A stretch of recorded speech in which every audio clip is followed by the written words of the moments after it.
임신 초기 이건 나는 꼭 조심해야 하는 것이 있다면 무엇이 있을까요? 영양 상태의 밸런스를 맞춰주는 게 좋겠죠. 그래서 영양제나 이런 것을 복용하는 것이 필요할 것 같고 요즘은 또 기호식품으로 술, 담배 이런 것들도 많이 그 여성분들한테 노출돼 있는 그런 음식이기 때문에 그런 것들도 피해주는 것이 좋을 것 같습니다. 영양제 중에서는 제일 중요한 게 임신 초기는 엽산이고 임신 중후반기는 철분제제입니다. 그다음에 비타민 D가 또 요즘 많이 대두되고 있고요. 한 두세 개 종류의 기본적인 영양제가 있는데 엽산이 결핍되면 신경관에 관계되는 기형을 유발하는 인자가 될 수 있기 때문에 엽산을 복용하는 것이 중요합니다. 엽산은 보통 하루 필요량이 한 600에서 800 정도 필요로 합니다.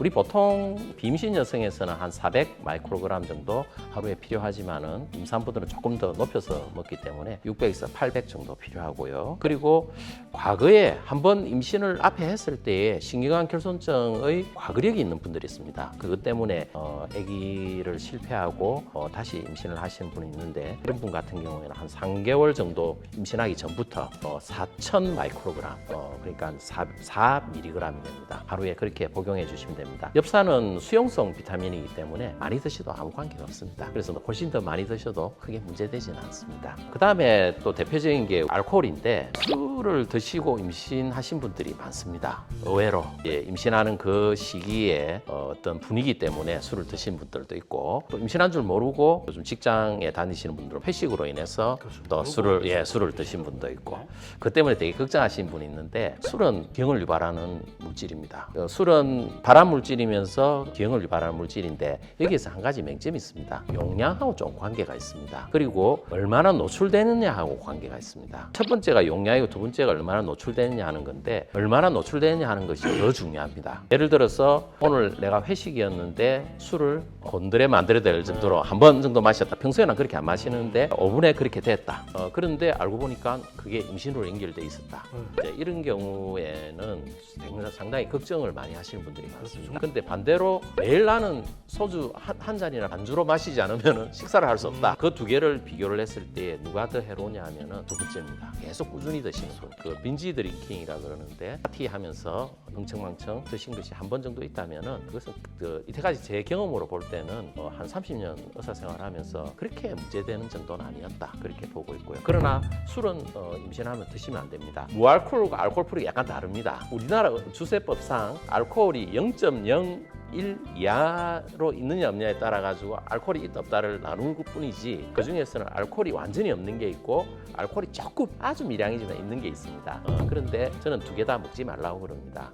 설령 애기한테 해롭지 않더라도 대표적인 게 뭐냐면은 흉내내는 거거든요. 태교라는 것이 모서리에도 안 앉게 하잖아요. 모서리가 뭐 애기한테 해롭게 할 겁니까? 그런데 애기가 혹시 못 할까 싶어서 그리고 뭐 꽃을 선물해도 뾰족뾰족한 거 이런 거 잘 안 갖다 놓거든요. 둥근 거 이런 거 갖다 놓거든요. 왜냐면 애가 못 날까 싶어서. 그런데 알코올을 닮은 음료, 알코올은 없다 하더라도 정말 좋지는 않잖아요. 그죠? 그래서 저는 무알코올 음료도 임신 중에 마시지는 말라고 그럽니다. 그런 것 안 해주시면 좋을 것 같고요. 그 다음에 뭐 담배나 이런 거는 더더욱 안 되죠. 담배는 기형을 유발하는 것보다는 그 확률도 있지만 저체중아나 아기 사산을 잘 유발합니다. 왜냐하면 아기로의 혈류량을 확 줄여버리기 때문에. 그 다음에 아까 레티놀 제품도 애기한테 약간 영향을 줄 수 있습니다. 물론 심하진 않습니다. 바르는 쪽에서는. 그렇지만은 레티놀이 들어있는 화장품이나 이런 기능성 화장품은 초기 때는 좀 피하는 것이 좋습니다. 그리고 임신 초기 때 출혈하시는 분들이 종종 있거든요. 임산부들 10분이 오시면 그 중에서 3분 정도는 출혈을 합니다. 양이 많지는 않지만. 그것 때문에 많이 걱정하시는 분이 있는데 그 3명을 다시 10명으로 봤을 때 그 10명 중에 7, 8명은 임신이 잘 진행됩니다. 한두 명이 자연유산 쪽으로 갈 수 있는 소지가 있기 때문에 12주 정도까지는 진료를 자주 하는 게 필요합니다.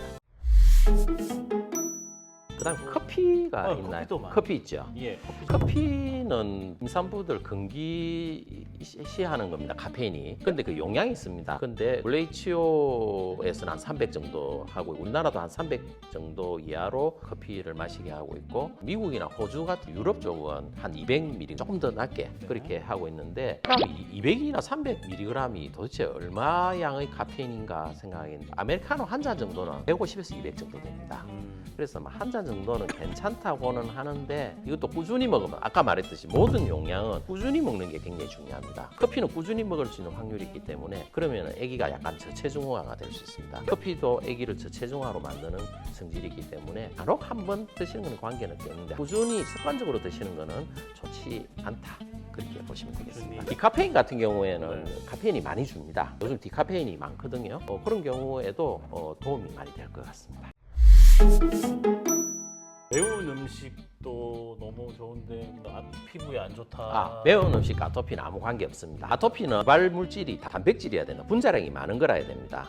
캡사이신이나 이런 거는 그렇게 분자량이 크지 않기 때문에 아토피하고 관계 없습니다. 초코우유, 초코우유도 카페인이 생각 많이 함유되어 있다고 해서. 초콜릿에 카페인이 조금씩은 있습니다. 또 많이 저는 초콜릿을 카페인으로 접근하기보다는 당으로 접근하는 게 더 중요하죠. 그 사모님들은 절대로 달게 드시거나 짜게 드시면 안 됩니다. 왜 그러냐면은 달게 드시면은 임신성 당뇨로 갈 확률이 많아지고요. 그다음에 짜게 드시면 임신 중독증, 임신성 고혈압으로 갈 가능성이 많아집니다. 그래서 그 두 음식은 짜거나 단 음식은 피하고 조금 약간 심심한 쪽으로 드시는 게 중요합니다. 커피 말고 녹차나 홍차. 왜 커피보다 녹차나 홍차를 조금 더 추천하느냐 하면은 이 카페인이 성질이 조금 다릅니다. 수용성으로 녹차나 홍차에 있는 카페인이 약간 수용성이고 좀 우리 몸에서 흡수되는 율이 좀 떨어집니다. 녹차나 홍차에도 카페인이 있습니다. 폐렴구균 백신. 우리 가족이 접종하니까 근거가 중요합니다. 국내 허가 이후 10년 이상 사용되었으며 접종 후 실제 효과가 확인된 화이자 폐렴구균 백신 프리베나 13. 확인하세요. 근거. 화이자 폐렴구균 백신.